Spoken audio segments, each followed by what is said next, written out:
Want to make your X account more interactive by adding a poll but need help figuring out how to? I'm Emily, and today in this tutorial, I'll show you how to create a poll on X.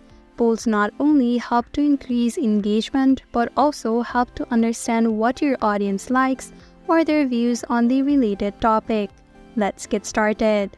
First, open X. Now, tap on the plus icon at the bottom right. Here are the different types of content that you can post. Tap on Posts. Beside the GIF at the bottom, you can see the poll icon. Tap on it. At the top, you can add your questions or comments. At the bottom, you can type in your options. To add the choices, tap on the plus icon at the right side beside the second option.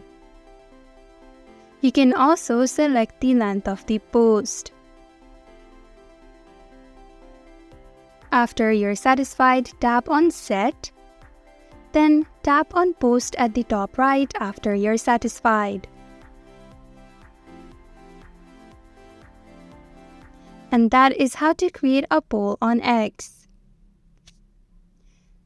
Thank you for watching Online Help Guide. Hope this video was helpful. If it was, then hit the like button and comment down if you have any questions or feedback. Also, if you're new to our channel, subscribe and hit the bell icon so that you don't miss our upcoming videos.